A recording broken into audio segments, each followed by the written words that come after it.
আসাদ ভাই, আমরা দেখতে পাচ্ছি যে একটি সাক্ষাৎকার সামনে আসার পরে, অর্থাৎ সাবেক প্রধানমন্ত্রী শেখ হাসিনা রয়টার্সকে একটি সাক্ষাৎকার দিয়েছেন এবং সেই সাক্ষাৎকারের উপর ভিত্তি করে একটি রিপোর্ট ছাপা হয়েছে।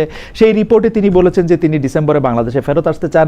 আমার প্রশ্ন সেখানে না, আমার প্রশ্ন হচ্ছে শেখ হাসিনা বাংলাদেশ থেকে 5 আগস্ট 2024 ভারতে চলে গেছেন বলে আমরা শুনেছি। তিনি সাংবাদিকদের সামনাসামনি সাক্ষাৎকার দিচ্ছেন না কেন, বা সাংবাদিকরা তার সাক্ষাৎকার সামনাসামনি নিচ্ছেন না কেন? অন্ততপক্ষে টেলিফোনে নিয়ে তার গলার আওয়াজও আমরা কেন শুনতে পাচ্ছি না? গত 2 বছরে তার কোনো ছবি আমরা কেন দেখতে পাই নাই? তিনি কেন প্রেস কনফারেন্স করতেছেন না, প্রেসের সামনে আসতেছেন না? আমার একটা হাইপোথিসিস আছে, হাইপোথিসিসটা হচ্ছে যে তিনি ভারতে বন্দি অবস্থায় আছেন। আপনাদের কথা আমরা একটু শুনতে চাই যে আসাদ ভাই, শেখ হাসিনা কেন একজন সাংবাদিককে বা কোনো সাংবাদিককে সামনাসামনি ইন্টারভিউ দিচ্ছেন না?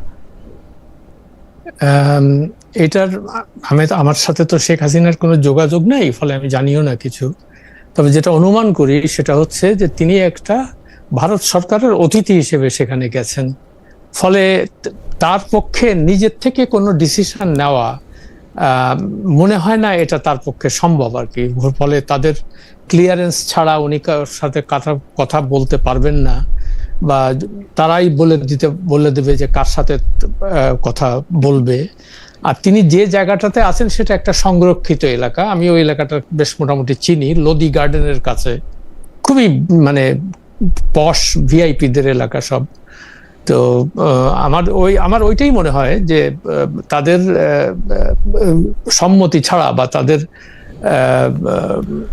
মানে কি বলবো এটাকে, অনুমতি ছাড়া, অনুমতি হয়তো বলাটা ঠিক, আমি অ্যাজ আই সেড আমি জানি না আর কি 1 নম্বর। আর যেহেতু তিনি একটা বিদেশে আছেন, বিদেশের সরকারের অতিথি হিসেবে আছেন, ফলে এটা ধরেই নেওয়া যায় যে তাদের ক্লিয়ারেন্স না পেলে তার পক্ষে এই ধরনের কথাবার্তা বলা মনে হয় ঠিক, উনি মনে করছেন যে ঠিক হয় না।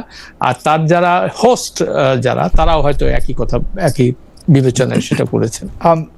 আসাদ ভাই, আমার 3টা প্রশ্ন আছে আপনার এখানে। যে আপনি বলছেন যে তিনি ভারত সরকারের অতিথি হিসেবে আছেন, আপনি বলছেন ও তাদের ক্লিয়ারেন্স ছাড়া তিনি কথা বলতে পারবেন না। অতিথি ক্লিয়ারেন্স ছাড়া কথা না বলতে পারা মানে তো তাকে মনে হয় যে তিনি বন্দি আছেন, তার চলাফেরা কথা বলা সীমিত। 2 হচ্ছে তিনি যে লোদি গার্ডেনে আছেন সেটা আমরা আসলে কি করে জানি? সেটা আমি বিভিন্ন পত্রপত্রিকায় দেখলাম, তারপরে আর একটা বাসার ছবিও দেখলাম জানি কোথায় আর কি। তো ওই এলাকাটাতেই, মানে ওটা তো অ্যাজ ইউ নো ওটা হলো মানে সমস্ত প্রধানমন্ত্রী, মন্ত্রী, এমপি, জেনারেলদের বাড়ি আর কি, ওই এলাকায় সব সরকারি বাড়ি আর কি সব। তো সেখানেই তাকে রেখেছে। এবং মানে যে এখন বন্দি আছে কিনা সেটা তো আর আমি বলতে পারবো না। লোদি গার্ডেন্সে উনি আছেন সেইটা আমরা, আপনি বাড়ি ছবি দেখার কথা সেটা অনুমান, আমি কোনো প্রামাণ্য আমি এখন পর্যন্ত দেখিনি। লোদি গার্ডেন্সে জেনারেলরা থাকেন, সাবেক মন্ত্রীরা থাকেন, সে মানে যে কোনো গিভেন টাইমে 300 সাংবাদিক সেখানে থাকে, সেইটাও আমার দেখা, মানে নিজেও দেখা আছে। কিন্তু আমি যদি অন্য আরেকটা কথায় আসি, যে অন্যান্য সরকার প্রধান যারা বিতাড়িত হয়েছেন বা দেশ ছেড়ে তারা চলে গেছেন বা স্বেচ্ছা নির্বাসনে গেছেন, তাদের সঙ্গে কিন্তু অন্যদের দেখা করার অনুমতি ওই সরকার দেয় না বা অনুমতি পায় না, এরকম উদাহরণ আমাদের সামনে আর আছে কিনা আসাদ ভাই? যেমন আমরা জনাব তারেক রহমানের কথা বলতে পারি। জনাব তারেক রহমানের সাথে আমার নিজেরই কথা হয়েছে যখন তিনি সেখানে নির্বাসনে ছিলেন ইংল্যান্ডে। আরো অনেকের কথা হয়েছে, অনেকের ছবি আছে, আমার সঙ্গে হয়তো ছবি নাই, কিন্তু অনেকের সঙ্গে ছবিও আছে, কথাও আছে। তো সেটাই আর কি। তো তিনিও তো সাজাপ্রাপ্ত আসামি ছিলেন সেইখানে, তাই না? হ্যাঁ, তার তো এই দেশের আইনে তার তো যাবজ্জীবন কারাদণ্ড হয়েছিল। তো শেখ হাসিনাও সাজাপ্রাপ্ত আসামি, মানে ফাঁসির দণ্ডপ্রাপ্ত আসামি। এখন এটার যে কি ক্যালকুলেশন, সত্যি কথা বলতে কি আমার কোনো ইনসাইড ইনফরমেশন নাই এই ব্যাপারে, আমি ঠিক জানি না এগুলোতে।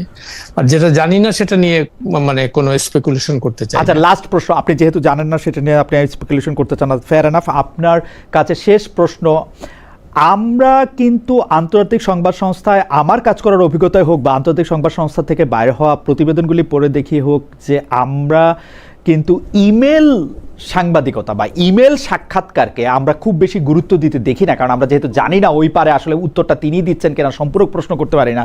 কিন্তু পরপর কয়েকটা ইমেল সাক্ষাৎকার আমরা তার দেখলাম, রয়টার্সের মতো বড় প্রতিষ্ঠানও এইটা ছাপালো। এইটা সম্পর্কে মানে সাংবাদিকতার দিক থেকে এইটাকে আপনি আসলে কি মনে করেন? প্রথম কথা হলো রয়টার্স, রয়টার্স তো আমরা সবাই জানি যে মানে আন্তর্জাতিক যে নিউজ এজেন্সি গুলো আছে তার মধ্যে নাম্বার 1 সেটা, তারপরে এপি, তারপরে এএফপি, মানে ইংরেজি মাধ্যমের কথা বলছি আমি। তো ফলে এবং রয়টার্স এর এডিটোরিয়াল মানে ইটস ভেরি রিজিড, মানে তারা অনেক হিসাবপত্র করে যাচাই বাছাই করে তারা রিপোর্ট গুলা ছাপে, এটুকু আমি জানি মোটামুটি। এখন তারা যখন এই রিপোর্টটা দিয়েছে, তবে আমি মনে করি যে তাদের নিশ্চয়ই তারা অথেন্টিক সোর্স থেকেই এটা দিয়েছে এবং তার সাথে হয়তো কোনোভাবে যোগাযোগ করেছে, এইটুকুই বলতে পারি। মানে রয়টার্স কোনো মানে স্পেকুলেশনের ভিত্তিতে বা কারো ফেক কোনো ইয়েতে এটা তারা যাচাই বাছাই না করে এটা করেনি বলে আমার ধারণা। তার মানে আমি একটু সাবির ভাইয়ের কাছে আসি। আরশাদ ভাইয়ের কথায় আমি এই লাইনটা বলতে পারি কিনা, এটা আরশাদ ভাই correct me if I am রং, যে ক্লিয়ারেন্সের কথা আপনি যেটি বলতেছিলেন যে হোস্ট কান্ট্রির ক্লিয়ারেন্স, তাহলে রয়টার্সের এই ইন্টারভিউটার ক্ষেত্রে ছিল, এতে প্রতিবাদ হয়, সেটা তো বোঝাই যায় আর কি। ওকে, আমি একটু একই প্রশ্ন নিয়ে আমি জনাব সাবির মোস্তফা আপনার কাছে আসতে চাই। সাবির ভাই, শেখ হাসিনা সামনে আসতেছেন না, শেখ হাসিনা ইন্টারভিউ দিচ্ছেন না, শেখ হাসিনার গলার আওয়াজ আমরা শুনতে পাচ্ছি যতটুকু, সেগুলি টেলিফোনে তিনি তার ইনসিগনিফিকেন্ট কিছু নেতৃবৃন্দের সাথে কথাবার্তার টেলিফোনের আওয়াজ আমরা শুনতে পাচ্ছি। আমরা দেখতে পাচ্ছি যে ভারতে থাকা সাবেক স্বরাষ্ট্রমন্ত্রী আসাদুজ্জামান খান কামাল ক্যামেরার সামনে এসে কথা বলতে পারতেছেন, টেলিফোনে কথা বলতে পারতেছেন, ওবায়দুল কাদের, অন্যান্য নেতৃবৃন্দকেও আমরা সামনে দেখছি, শুধু শেখ হাসিনাকে দেখছি না। এর কারণ কি হতে পারে এবং একজন সাংবাদিক হিসেবে আপনি আসলে বিষয়টা কিভাবে দেখেন? আর আরশাদ ভাইয়ের সঙ্গে আরশাদ ভাইয়ের আলোচনাগুলি তো আপনি শুনেছেনই। আচ্ছা, প্রথম কথা হচ্ছে এই রয়টার্সের যে লেটেস্ট ইন্টারভিউটা যেটা নিয়ে এত তোলপাড় চলছে, সেটা কিন্তু টেলিফোনে নেওয়া হয়েছে। এই আপনি রয়টার্সের রিপোর্টে দেখেন, রয়টার্স বলছে যে এটা হচ্ছে শেখ হাসিনার প্রথম টেলিফোনিক ইন্টারভিউ। তারা 1 ঘন্টা, মানে গভীর রাত বলছিল যে একদিন থেকে আরেক দিন, অর্থাৎ লেট নাইট, 1 ঘন্টার বেশি সময় ধরে তারা টেলিফোন ইন্টারভিউটা নিয়েছে। কিন্তু কেন ওই অডিওটা তারা ইউজ করলো না, সার্কুলেট করলো না? এই টেলিফোনের ইন্টারভিউ থাকলে সেটা অডিওটা কেন শোনানো হবে না? কিন্তু এখানে আপনি দেখেন ওই রিপোর্টে কিন্তু 3 জন স্টাফ ইনভলভ ছিল, একজন না। দিল্লিতে একজন, ঢাকায় একজন, আর লন্ডনে তাদের বেসিক্যালি তাদের এডিটর ইনভলভ ছিল। সো এখানে কোনো কারসাজি হয়েছে বা কারচুপি হয়েছে সেরকম আমি মনে করি না। এখন প্রশ্ন হচ্ছে, আমারও মনে হয় না। এখন প্রশ্ন হচ্ছে যে শেখ হাসিনা এখনো কেন জনসমক্ষে আসছেন না, কেন ভিডিওতে আসছেন না, বা কেন লাইভ কোনো অনুষ্ঠানে আসছেন না, এটা নিয়ে একটা স্পেকুলেশন আছে। কিন্তু আমি আজকেই একজন ভারতীয় সাংবাদিকের সাক্ষাৎকার শুনছিলাম, যিনি নিজেকে শেখ হাসিনার খুব ঘনিষ্ঠ বলে দাবি করেন এবং এটাও দাবি করলেন যে তিনি সম্প্রতি শেখ হাসিনার সাথে দেখা করেছেন। এবং তার ব্যাখ্যা হলো যে শেখ হাসিনা, ওই যে আপনি যেটা বলছিলেন, শেখ হাসিনা হচ্ছে ভারতের অতিথি, বন্দী না। কিন্তু তিনি চাচ্ছেন যে ধাপে ধাপে ধীরে ধীরে পাবলিকের সামনে আসছে। সেটা কেন, সেটার কোনো ব্যাখ্যা নেই। কিন্তু তার কথা হচ্ছে যে এটা ভারত সরকারের কোনো বিধিনিষেধ না, ভারত সরকার সেটা নিয়ন্ত্রণ করে না যে কার সাথে কথা বলতে পারবে বা কার সাথে কথা বলতে পারবে না। এবং এটা আমি আগেও শুনেছি যে বিভিন্ন দেশ থেকে, যুক্তরাষ্ট্র, যুক্তরাজ্য এবং ইউরোপের বিভিন্ন দেশ থেকে আওয়ামী লীগ নেতারা শেখ হাসিনার সাথে দেখা করতে পারেন। তারা গিয়েছেন, দিল্লিতে দেখা করেছেন, এবং লন্ডন থেকে একটা ডেলিগেশন, আওয়ামী লীগের ডেলিগেশন কয়েক মাস আগে গিয়ে দেখা করে এসছে এবং তারা অনেক কথা বলেছে যে শেখ হাসিনার সাথে তাদের কি কথা হয়েছে, তাকে দেখতে কেমন লেগেছে, তার মনোবল কি, তার শারীরিক অবস্থা কি, সবগুলোই নাকি খুব ভালো, এই রিপোর্ট তারা দিয়েছে। কাজেই সে যে একেবারে বন্দি অবস্থায় কোথাও লুকিয়ে আছে তা না। তবে এই ভারতীয় সাংবাদিক আরেকটা কথা বললেন, যেটা আমি আরশাদ মাহমুদের সাথে কথার সূত্র ধরে বলি, যে তিনি যে লোধি গার্ডেনের কাছে থাকতেন সেটার একটা আভাস আমরা পেয়েছিলাম যে ফাইন্যান্সিয়াল টাইমসের একটা রিপোর্টে বহু আগে, যে তাকে লোধি গার্ডেনে মাঝে মধ্যে সন্ধ্যায় হাঁটতে দেখা যায়। কিন্তু এই ভারতীয় সাংবাদিক বলছেন যে তাকে 3 বার মুভ করা হয়েছে। তার নিরাপত্তার জন্য তাকে 3বার মুভ করা হয়েছে, যে 1 বছর আগে তিনি যে বাসায় ছিলেন এখন তিনি সেই বাসায় নেই, এবং এর মধ্যে তিনি আরেক দফা বাসা চেঞ্জ করেছেন। তো এটা নাকি ভারত সরকার মনে করে যে তার নিরাপত্তার প্রতি এখনো একটা হুমকি আছে ভারতেও, এবং ভারতের মাটিতেই একটা হুমকি, ভারতের মাটিতেই আছে, এত অনিরাপদ বোধ করছেন। হ্যাঁ, এবং সেই কারণে নাকি তাকে এখনো ওই নিরাপত্তার কারণে কোনো পাবলিক অনুষ্ঠানে যাওয়ার উপর মানে বিধিনিষেধ না, তবে তাকে এনকারেজ করা হয় বা ডিসকারেজ করা হয় মানে না যাওয়ার জন্য। আর সেই জন্য তার বাড়িও মুভ করা হচ্ছে, কারণ তার নিরাপত্তাটা ভারতীয় সরকারের হাতে। এবং এটা হচ্ছে এই ভারতীয় সাংবাদিকের কথা, এবং যিনি শেখ হাসিনা খুব ঘনিষ্ঠ বলেই নিজেকে দাবি করেন। তো এটা কতটা সত্য আমি জানি না, আমি এইটুকুই শুনেছি। আর মানে ইন্টারভিউর ব্যাপারে যেটা বলছেন, আমি আরেকটা জিনিস জানি যে 2টো গণমাধ্যম, ব্লুমবার্গ এবং এনপিআর, আমেরিকার যে ন্যাশনাল পাবলিক রেডিও, এনপিআর একটা আমি কনফার্ম, কারণ এনপিআর যিনি ইন্টারভিউ নিয়েছিলেন তাকে আমি চিনি, তার সাথে আমার কথা হয়েছে। ওই ইমেল ইন্টারভিউটা তারা কিন্তু ব্যবহার করেনি শেষমেশ। তারা শেষমেশ করেছে যে না, একজন পলিটিশিয়ানকে আমরা ফেস টু ফেস ইন্টারভিউ করতে চাই, যাতে আমাদের প্রশ্ন যা আছে এগুলো করতে পারি। আর ব্লুমবার্গও নাকি ইমেলের নেওয়া ইন্টারভিউ তারা আলটিমেটলি ব্যবহার করেনি। সো আন্তর্জাতিক মিডিয়াতে কিন্তু শেখ হাসিনাকে সাক্ষাৎকার নেওয়ার একটা প্রবল ইচ্ছা আছে, কারণ শেখ হাসিনা এখনো তাদের দৃষ্টিতে বাংলাদেশে এখন একটা প্রভাবশালী এবং প্রাসঙ্গিক একজন রাজনীতিক। কিন্তু তারা চাচ্ছে যে সামনে বসে ক্যামেরার সামনে তাকে মানে ইন্টারভিউ দিতে হবে। তো তিনি এখনো সেটা দিচ্ছেন না কেন?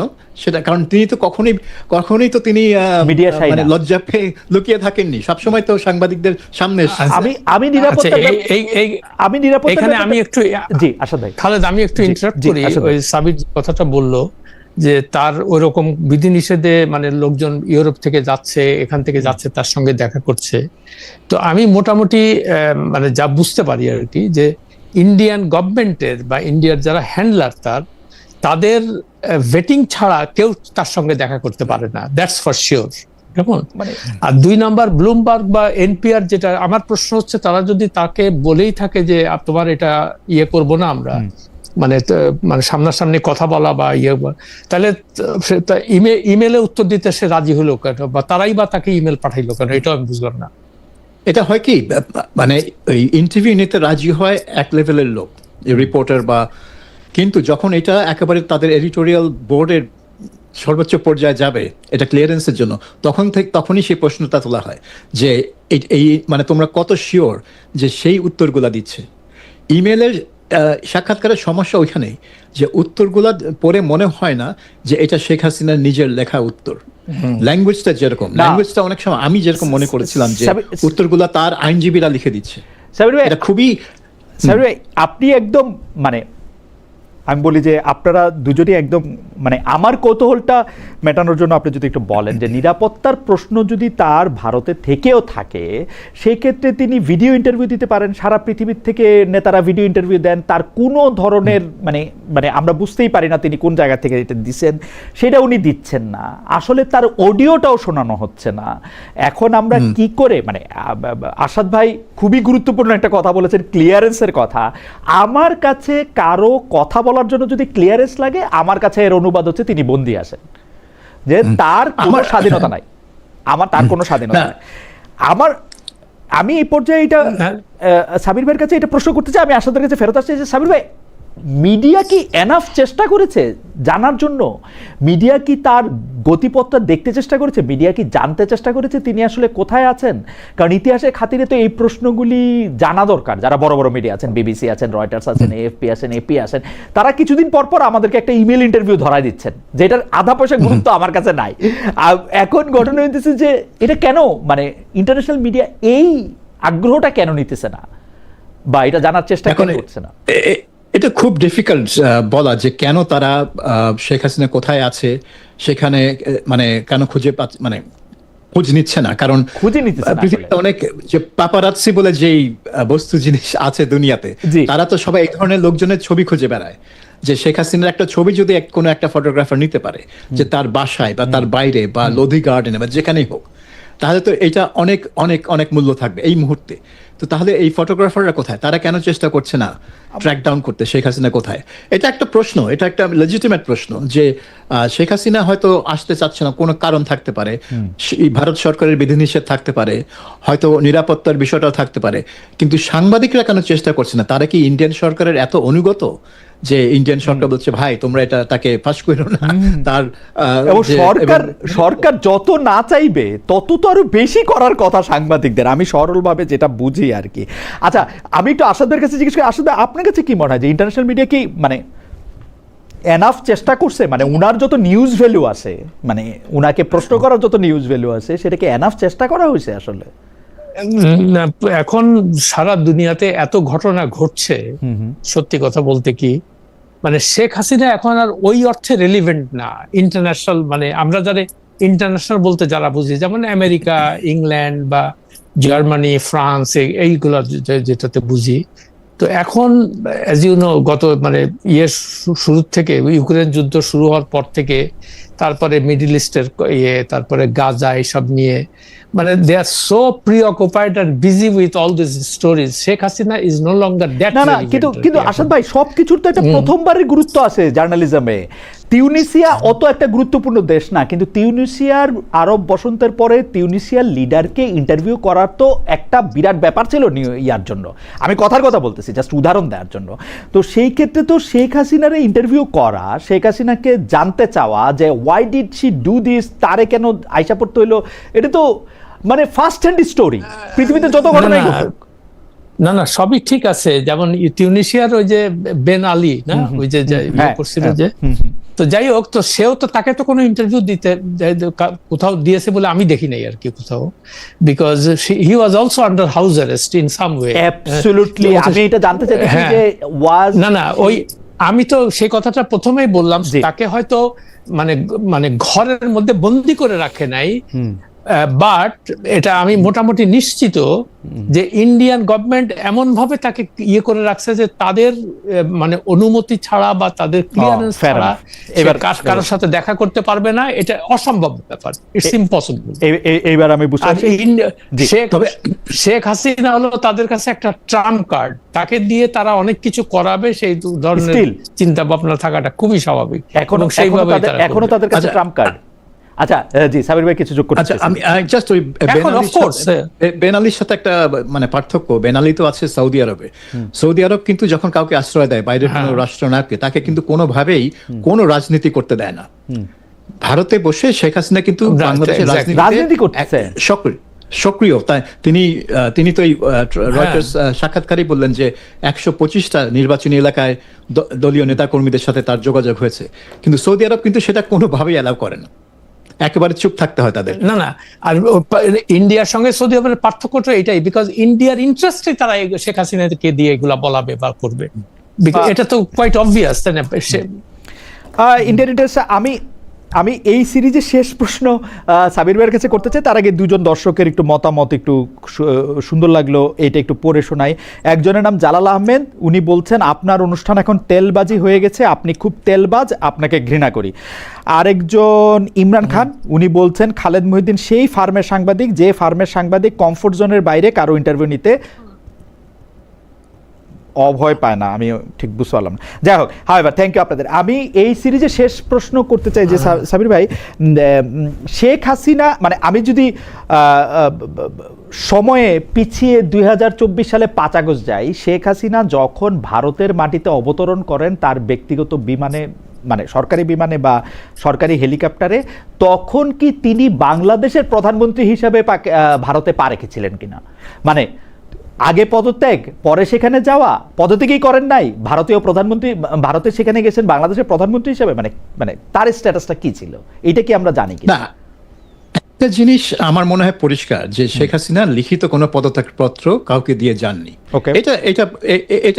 এটার মানে আমার মনে হয় অ্যাকসেপ্টেড, কিন্তু তার মানে এই না যে 5ই আগস্ট তিনি আর বাংলাদেশের প্রধানমন্ত্রী ছিলেন, কারণ রাজনৈতিক বাস্তবতা হচ্ছে এক জিনিস আর লিখিত পদত্যাগপত্র হচ্ছে আরেক জিনিস। রাজনৈতিক বাস্তবতায় যখনই সেনাপ্রধান সব রাজনৈতিক দলের নেতাদেরকে ক্যান্টনমেন্টে ডেকে বললেন যে আমরা একটা অন্তর্বর্তী সরকার গঠনের জন্য রাষ্ট্রপতির সাথে দেখা করি, তখনই কিন্তু শেখ হাসিনার প্রধানমন্ত্রী নেই।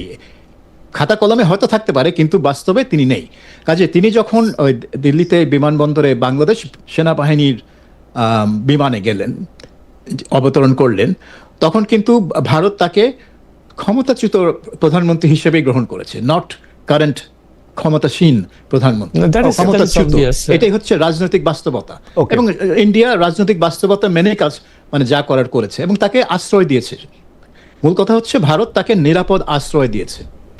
এখানে একজন প্রধান আপনি মনে করেন যে তিনি পদত্যাগ করেই আসলে ভারতে গিয়েছেন, মানে তার আসলে ভারতে বাংলাদেশের প্রধানমন্ত্রী হিসেবে তাকে প্রটোকল দিতে হয় নাই ভারতের? না, আমি মনে করি না যে তিনি লিখিত কোনো পদত্যাগ পত্র দিয়ে গেছেন। আমি মনে করি পদত্যাগটা হচ্ছে, এটা হচ্ছে বাস্তবতার নিরিখে, তিনি আর প্রধানমন্ত্রী নেই, এটা হচ্ছে বাস্তবতা। এবং ভারত সেই বাস্তবতার মেনেই তাকে গ্রহণ করেছে ক্ষমতাচ্যুত প্রধানমন্ত্রী হিসেবে। তিনি ভারতের একজন পরীক্ষিত বন্ধু, সেই জন্য তার কাছে আশ্রয় মানে নিরাপদ আশ্রয়ের জন্য গেছেন। ভারত তাকে নিরাপদ আশ্রয় দিয়েছে, এইটুকুই, প্রধানমন্ত্রী হিসেবে না। বাংলাদেশে এটা পাবলিকলি ঘোষণা করার আগে এটা ভারতের কাছে এই তথ্য গেছে যে তিনি আর প্রধানমন্ত্রী নাই। ভারতের সাথে তো আগে যোগাযোগ করা হয়েছে। এখানে আমি একটু বলি, এখানে প্রথম কথা হলো যে ইন্ডিয়ান যে আর্মি চিফ আছে সে নিজে বলছে, নিজে মানে পাবলিক ইয়েতে বলছে যে জেনারেল ওয়াকারের সঙ্গে যখন আমরা দেখলাম যে এই ঘটনা ঘটতে যাচ্ছে, তখন তার সঙ্গে কনস্ট্যান্টলি আমি কথাবার্তা বলেছি এবং কিভাবে তাকে ওখান থেকে সেফলি আমাদের এখানে নিয়ে আসা যায়। ফলে তারা তো সবকিছুই জানতো। মানে ভারতীয় আর্মি চিফ না, অজিত দোভাল বলেছেন। না, অজিত দোভাল না, ভারতীয় আর্মি চিফ বলেছেন যে বাংলাদেশের আর্মি চিফের সাথে বাংলাদেশের ঘটনাবলী সে নিয়ে তার সাথে এবং বলল যে I was in constant touch with General Walker, এবং তাকে কিভাবে কখন কোথায় কিভাবে আনবে সবকিছুই আমাদের মধ্যে আলোচনা হচ্ছে আগের থেকেই আর কি। শেখ হাসিনার আনার ব্যাপারে আলোচনার প্রশ্নে ভারতীয় সেনাপ্রধান কথা বলেছেন কনস্ট্যান্ট, সেটা অবশ্য আমার চোখ এড়িয়ে গেছে, সেটা আমি খেয়াল করে নাই। না, এটা তো খুবই মানে বড় খবর ছিল সেই সময়। এনিওয়ে, মানে এটা ভিডিও আছে। ওকে, হ্যাঁ, ওকে, ঠিক আছে। আমি তাহলে পরবর্তী প্রসঙ্গে যাই। সেই পরবর্তী প্রসঙ্গ হচ্ছে যে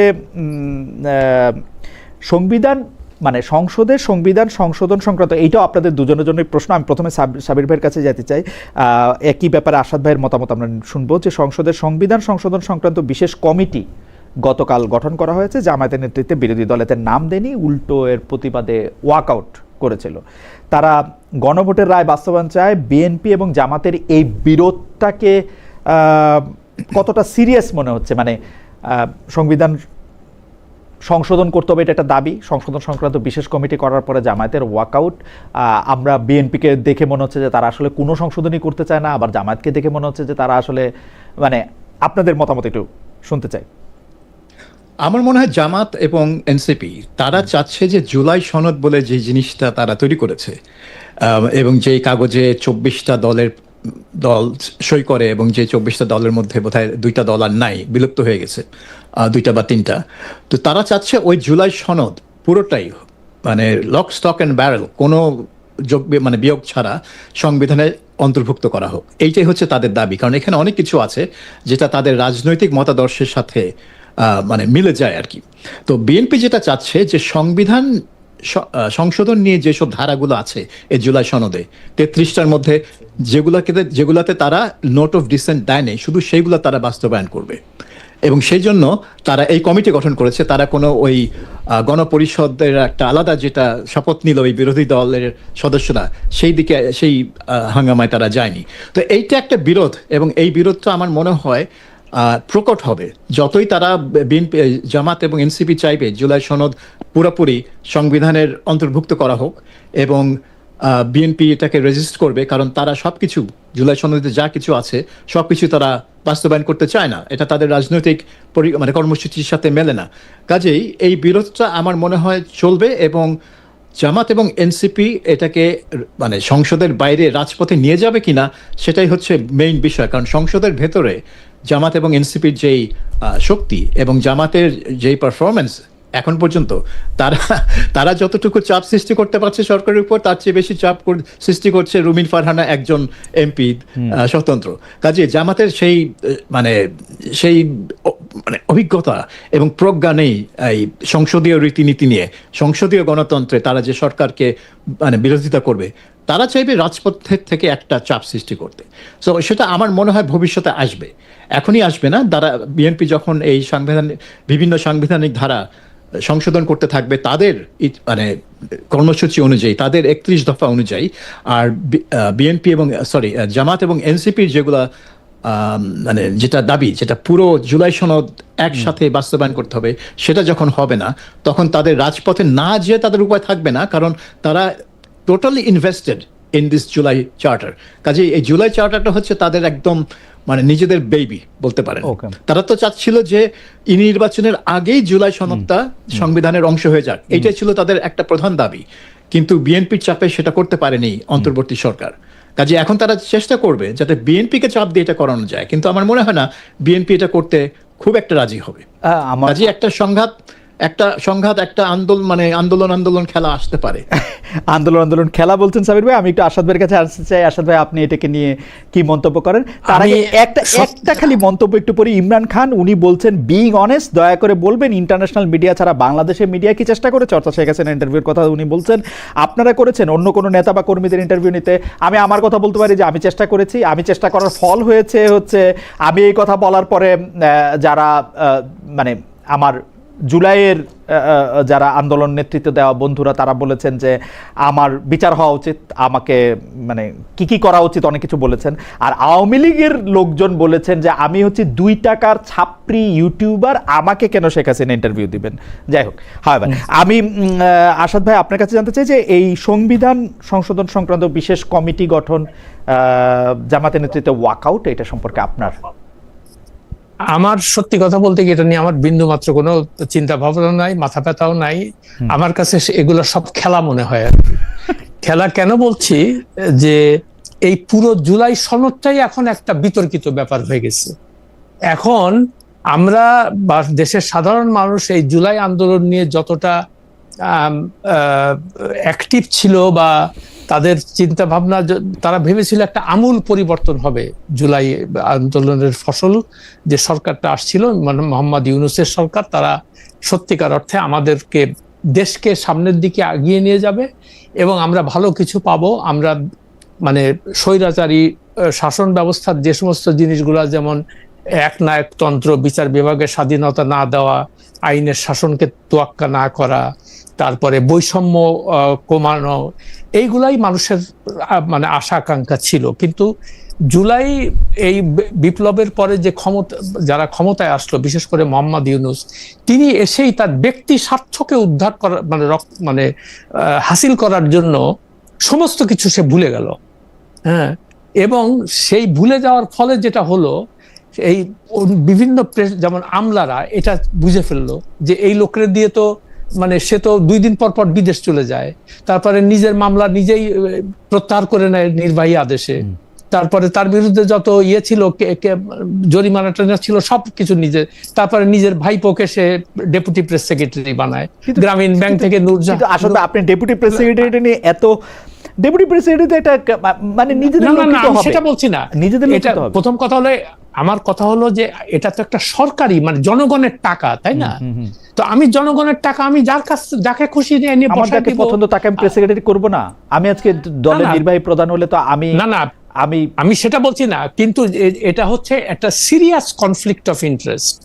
তাহলে আমরা শেখ হাসিনাকে স্বজনপ্রীতির দায়ে দুষতাম কি কারণে? তো একই কাজ করছে সে, মোহাম্মদ ইউনূস একই কাজ করছে। নূরজাহান বেগমকে গ্রামীণ ব্যাংকে যেহেতু তার ঘনিষ্ঠ ছিল, সে এনে তাকে ইয়েতে বা কি স্বাস্থ্য উপদেষ্টা বানাইলো। কিন্তু আসাদ ভাই, আমি যাদের সাথে সারা জীবন কাজ করছি, আমি তো তাদেরকেই সাথে চাইবো অল্প সময়ের জন্য গেলে। না, সাথে চাইবো, ভালো কথা, কিন্তু সে তাকে নেওয়া হলো কেন? যে তিনি অসুস্থ ছিলেন, যাতে করে সরকারি মানে জনগণের টাকায় সে সিঙ্গাপুরে চিকিৎসা নিতে পারবে। সিরিয়াসলি পারে। হ্যাঁ, তাকে তো কেউ দেখে নাই, সে যে কোনো কাজ করছে তো কেউ জানেও না, তাকে তো দেখাই যাচ্ছিল না কোথাও। তারপরে ওই যে কি লামিয়া মোর্শেদকে সে আনলো, তার ডেজিগনেশন ছিল চিফ কোঅর্ডিনেটর এসডিজি, মানে সাস্টেনেবল ডেভেলপমেন্ট গোল, 18 মাসের মধ্যে সে একটা মিটিং করছে এটা নিয়ে, লামিয়া মোর্শেদ। তো তাহলে আপনি তাকে এই ডেজিগনেশন দিয়া তাকে আমরা কি দেখলাম, সে আপনার পাশে বসে বসে সে নোট নেয় আর আপনার সঙ্গে বিদেশে বিদেশে ঘুরে বেড়ায়। তো না মানে এটা আমি মানে এটা কিন্তু ভেরি সিরিয়াস ম্যাটার। তো এইগুলা যদি আমরা আমার মনে হয় মানুষের, এই জন্য আমি বলছি যে মানুষের জুলাই নিয়ে যে আবেগ ছিল, মানুষের যে আশা আকাঙ্ক্ষা ছিল, কোনো কিছুই প্রতিফলিত হয়নি। এবং এখন আমার কাছে যেটা মনে হয় যে জামাতের এই যে কথাবার্তা বা এনসিপির কথাবার্তা, এটার কোনো বিএনপিও জানে এবং জামাত আলারাও জানে যে এটা আলটিমেটলি কোনো কিছুই হবে না। তার কারণ এই জুলাই আন্দোলনের সবচেয়ে বড় বেনিফিশিয়ারি আমি বলবো জামাতে ইসলামী, সবচেয়ে বড় বেনিফিশিয়ারি। তার কারণ এই আন্দোলনটার ফলে তারা মানে 18টা সিটের থেকে 68-70টা পেয়ে গেছে। কিন্তু জুলাই আন্দোলন তো শুধু না, 18 বছর ধরে ওরা স্যাক্রিফাইস করছে, ওদেরই তো বেনিফিশিয়ারি হওয়ার কথা। না না, আমার কথা হলো যে যদি জুলাই আন্দোলনের বেনিফিশিয়ারি তো আর আওয়ামী লীগ হবে না। না হবে সেটা তো আমরা জানি। তার আমি বলছি যে মানে বিএনপি কিন্তু সব তার পরের বেনিফিশিয়ারি। প্রথমে জামাত ইসলামী, তারপরে এনসিপি। এটা এনসিপি আলাদা তো কেউ চিনতো না আগে, কিন্তু আমরা সবাই এনসিপির এই তরুণ ছাত্রদের তাদের ত্যাগের কথা চিন্তা করেছিলাম, তাদের পক্ষে আমরা কথা বলেছি। তারপরে দেখা গেল যে তারা সরকার এসে লুটপাট শুরু করছে। আচ্ছা, তো যেটা হলো এখন যদি এই এনসিপির নেতারা যে যদি বলে এই রাজুতে সব আয়, তো দেখি কয়টা লোক রাজুতে যায় আমাদের দেখে বলেন তো দেখি। আমার তো মনে হয় না কেউ যাবে। কিন্তু সাধারণ মানুষের যে আশা আকাঙ্ক্ষা গুলো ছিল, যে চাওয়া পাওয়াটা ছিল, কোনো কিছুই হয় নাই। ফলে সাধারণ মানুষের আগের মতোই আছে। তারা চিন্তা করতেছে যে খামাখায় বিপ্লব হয়, মুষ্টিমেয় কিছু লোকের সুবিধা হয়, বাস এই পর্যন্তই।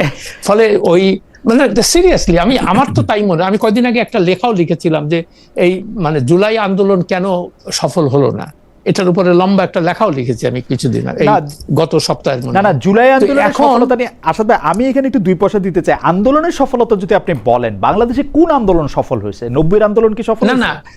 না কোন আন্দোলন সফল হয় না, একটাই মাত্র কারণে, তার মানুষ যখন আন্দোলনটা করে তার উদ্দেশ্যটা কি থাকে। এটা সেই মানে স্বাধীনতা আন্দোলন থেকে শুরু করে, রাইট? স্বাধীনতা আন্দোলন আমরা শুধু জুলাই আন্দোলনের ব্যর্থতার কথা কেন বলি? আমি তো বাংলাদেশে কোন আন্দোলন, বাংলাদেশে তো আমি না ওইটাই বলছি, কোন আন্দোলন সফল হলো না কেন?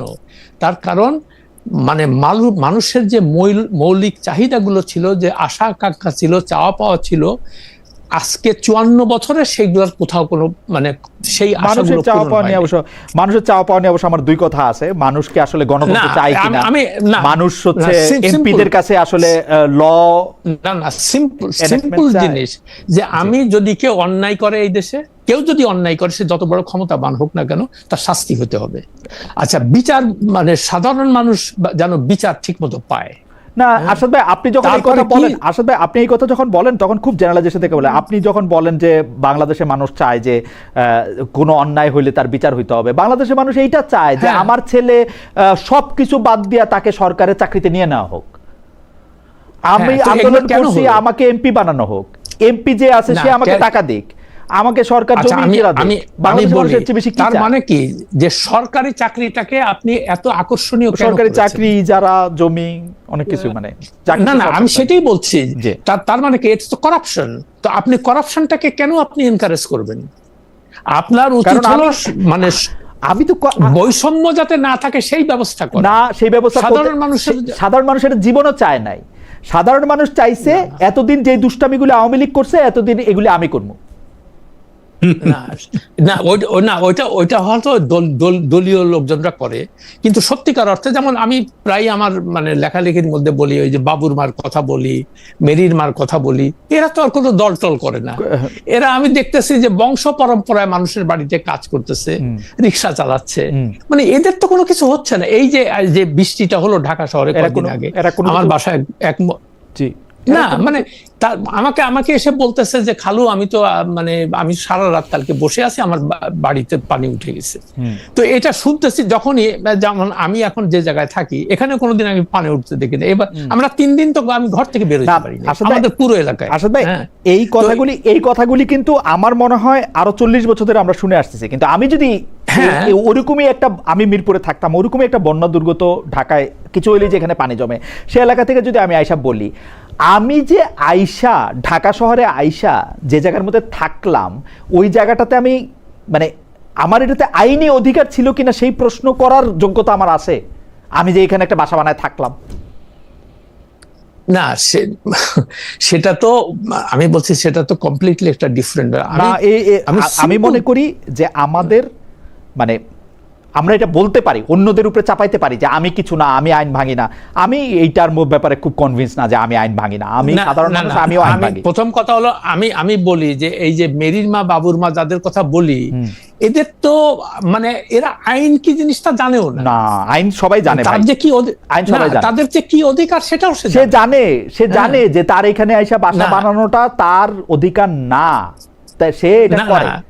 আমি এটা তারে দোষ দিচ্ছি না, আমিও করি মানে আমিও করি। এখন কথা হলো যে তার তো এই যে তাকে 2 দিন পর পর তাদের ঘর ভেঙে দিচ্ছে এসে। তা আমি প্রায় এদেরকে বলে যাচ্ছে ভাই ওরা তো গরিব মানুষ, ওরা তো দুর্বল, ওদের উপরে অত্যাচার করেন কেন? যারা এই সমস্ত ওই যে আমলা তারপরে দুর্বৃত্ত ব্যবসায়ী যে জোর জবরদস্তি করে মানুষের মানে জমি দখল করছে, এগুলো আপনারা ঠেকান। এই যে বসুন্ধরার কথা আমরা বলি, তাদেরকে আপনারা তাদের তো কিছু বলেন না। এই গরিব মানুষ আমার মনে হয় যে এইটা নিয়ে আমরা আসলে আলোচনা করতেই থাকতে পারবো, কিন্তু আমার কাছে মনে হয় যে গণতন্ত্র হচ্ছে ডিমান্ড বাই সাপ্লাই। আমরা গণতন্ত্র চাই কিনা, সব মানুষের সমান অধিকার চাই কিনা, বৈষম্য বিরোধী এটা চাই কিনা, নাকি এটা আরশাদ ভাই শুধু আরশাদ ভাইয়ের কলামে চায় কারণ আরশাদ ভাই সবচেয়ে ভালো মানুষ, সেইটা আমি প্রশ্ন সারা জীবন রেখা যাবো। কিন্তু আমি এইখানে সাবির ভাইয়ের কাছে যেটা, আমি গণতন্ত্র চাই না, আমি কিন্তু চাই না, তা জানেন তো। আমি কিন্তু আপনি গণতন্ত্রের পক্ষে কথা বলেন, সব মানুষের অধিকারের সমানের কথা বলেন, আপনি বৈষম্য বিরোধী কথা বলেন। আমি বলছি যে গণতন্ত্র অর্থ যে অর্থে বুঝায়, মানে যা বলছে যে সত্যিকার অর্থে জনগণের ভয়েসকে প্রাধান্য দেবে। জনগণের ভয়েস বলে আলাদা কোনো ভয়েস নাই তো, গণতন্ত্র জনগণের ভয়েস বলে আলাদা ভয়েস নাই আরশাদ ভাই। জনগণের ভয়েস হচ্ছে আমার ভয়েসটা আমি বলি, আমিও তো জনগণ, আমার ভয়েসটা হচ্ছে আমার সন্তান যেন থাকে দুধে ভাতে। হ্যাঁ, আমি রাজনীতি করি মানে আমি লাইনে দাঁড়াবো না, আমি রাজনীতি করি মানে আমাকে কাবি খার বেশি কাজ দিতে হবে, আমি রাজনীতি করি মানে আমার পোলাপানটা চাকরি দিতে হবে, দ্যাটস ইট। আচ্ছা, না বুঝতে পারলাম, আমি সেটাই করতে বলছি যে দেখেন আমি কয়দিন আগেই চায়নাতে গেছিলাম আর কি, চায়নার থেকে ঘুরে, এটা শোনেন আমার এটা মানে আমার চোখ খুলে গেছে আর কি এটা দেখে। তো চায়নাতে যাওয়ার পরে আমি যে দৃশ্যগুলো, চায়না সম্পর্কে তো আমরা পড়তেছি যে তারা অনেক উন্নতি করতেছে, কিন্তু ওখানে ফিজিক্যালি না দেখা পর্যন্ত আমি চিন্তা করতে পারি না যে এটা কি করে হলো। হ্যাঁ, তো সেইখানে আমি 2টো জিনিস দেখলাম আর কি, এবং মানে আমার কাছে খুব লাগলো যে এত মাত্র তারা 79 থেকে শুরু করছে, মানে গত 40-45 বছরে এই বিশাল উন্নতি করছে দেশের, মানে উন্নতি মানে কি যেটা কল্পনা করা যায় না। হ্যাঁ, তো এটার মধ্যে 2টা কারণ ছিল, একটা হলো শীর্ষ নেতৃত্বের সততা এবং আইনের শাসন। এবং শীর্ষ নেতৃত্ব আজ পর্যন্ত কোনোদিন শুনছেন যে চায়নার কমিউনিস্ট পার্টির হেড বা চায়নার প্রেসিডেন্ট বা প্রধানমন্ত্রী কোনো দুর্নীতি করছে? শুনছেন আজ পর্যন্ত? আমি তো শুনি নাই। করলেও শোনা যাবে না, করলেও শোনা যাবে না। আমি বলি না, কিন্তু যারা করছে, যারা ধরা পড়ছে, এবং তার মধ্যে জেনারেল আছে, তারপরে কয়দিন আগে তাদের শাস্তিটা হলো মানে ফায়ারিং স্কোয়াডে মৃত্যুদণ্ড। ঠিক আছে, কিন্তু এটা একদম গ্যারান্টি। কিন্তু বড় সাহেবদের দুর্নীতি শোনার জন্য আমাদের কিছুদিন অপেক্ষা করতে হবে। বড় সাহেবরা আর বড় সাহেব না থাকা না, সেটা আমরা স্টালিনের আমলেও শুনি না স্টালিন কোনো দুর্নীতি করছে, পরে শুনছি। না, আমি বলছি যে চায়নার কথা আমি বলছি যে এটা যদি করতো তারা, এই পশ্চিমা মিডিয়া বিশেষ করে আমেরিকান আর ব্রিটিশরা এটাতে ফাটায় ফেলতো। আমরা আসতেছি আপনার কাছে। না, ঢুকতে দেয় না, ঢুকতে দেয় না। এটা আমার কাছে এগুলা মানে ওই 2টা জিনিস আমরা এনশিওর করতে পারলে আমাদের দেশটা ওই রকম হইতো আর কি। শীর্ষ নেতৃত্বের সততা, আপনি শীর্ষ নেতৃত্বের সততার কথা, আমি এটার উল্টাভাবে দেখি। আমরা যদি সৎ নেতৃত্ব চাইতাম তাহলে আমাদের মানে যে জাতি যেমন তার নেতারা তেমন, আমরা যেমন আমাদের শেখ হাসিনা, খালেদা জিয়া, তারেক সাহেব, জয় সাহেব সব একরকম। আমি জামাতে ইসলামীর আমির সাহেবরেও বলবো, শফিকুর রহমান সাহেব, তারা একই রকম। এনসিপি সাহেবদেরও বলবো আমি, তারা একই রকম, মানে আমরা যেরকম আমাদের নেতারা এরকম। নাহিদ ইসলাম সাহেব আমার মতোই। আমি সাবির ভাই আপনার কাছে যেটা আসতে চাই যে পঞ্চদশ সংশোধনী মামলায় আপিল বিভাগের রায় হয়েছে, সেইটার ক্ষেত্রে এখন আমাদের আইনমন্ত্রী বলতেছেন যে আমরা এর পরবর্তী নির্বাচনটা হচ্ছে তত্ত্বাবধায়ক সরকারের অধীনেই করব, যে এই তত্ত্বাবধায়ক সরকারের বিধানটা সংবিধানে ছিল সর্বশেষ অবসরপ্রাপ্ত প্রধান বিচারককে তার প্রধান করে। আপনি এই ব্যাপারটাকে কিভাবে দেখতেছেন? মানে আমার মনে হয় এটা বোধহয় 2011 সালের পরে বাংলাদেশের জন্য সবচেয়ে গুরুত্বপূর্ণ সংস্কার।